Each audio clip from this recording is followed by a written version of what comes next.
السلام علیکم ورحمۃ اللہ وبرکاتہ و مغفرتہ۔ حافظ محمد وسیم رضوی آپ سے مخاطب ہوں۔ میں آج آپ کو ایک بخاری شریف کی حدیث سناؤں گا۔ وہ حدیث ہے کہ حضرت ابو سعید خدری رضی اللہ تعالی عنہ نے کہا، ہم ایک فوج میں سفر کر رہے تھے کہ رات کو ہم اتر پڑے۔ قیام فرمایا، ایک لونڈی ہمارے پاس آئی اور کہنے لگی، اس قبیلے کے سردار کو بچھو نے کاٹا ہے اور ہمارے قبیلے کے مرد کہیں گئے ہوئے ہیں جو کچھ دوا دارو یا جھاڑ پھونک کرتے اس پر، تو کیا تم میں کوئی ایسا شخص ہے جو بچھو کا منتر جانتا ہو؟ یہ سن کر ہم میں سے ایک شخص لونڈی کے ساتھ اٹھ کھڑا ہوا، ہم نے کبھی نہیں سنا تھا کہ اس کو کوئی منتر آتا ہے، اور جا کر اس سردار پر پھونکا، وہ اچھا ہو گیا۔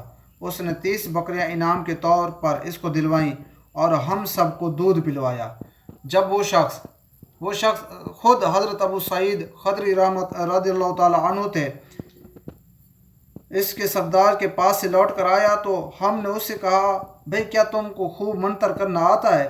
یا یوں کہا کہ تم منتر کیا کرتے تھے؟ تو اس نے کہا، نہیں، میں منتر کب جانوں، میں نے سورہ فاتحہ پڑھ کر اس پر پھونک مار دی تھی۔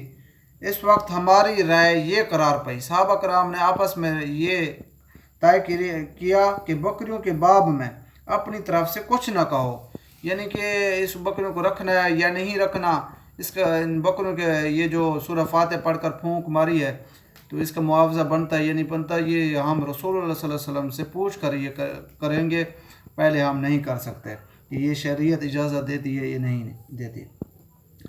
تو جب تک ہم حضور صلی اللہ علیہ وسلم کے پاس نہ پہنچیں یا آپ صلی اللہ علیہ وسلم پوچھ نہ لیں۔ خیر، جب ہم مدینے میں آئے تو ہم نے حضور صلی اللہ علیہ وسلم سے اس کا ذکر کیا۔ آپ صلی اللہ علیہ وسلم نے فرمایا کہ اس کو کیسے معلوم ہوا کہ سورہ فاتحہ منتر بھی ہے؟ اب ایسا کرو کہ مزدوری کی بکریوں کو تقسیم کر لو اور ان میں میرا بھی ایک حصہ لگا۔ اور حضور صلی اللہ علیہ وسلم نے فرمایا کہ ان بکریوں کو آپس میں تقسیم کر لو اور اس میں سے ایک حصہ میرا بھی لگا دینا، یعنی کہ مجھے بھی ایک حصہ دے دینا ان بکریوں میں سے۔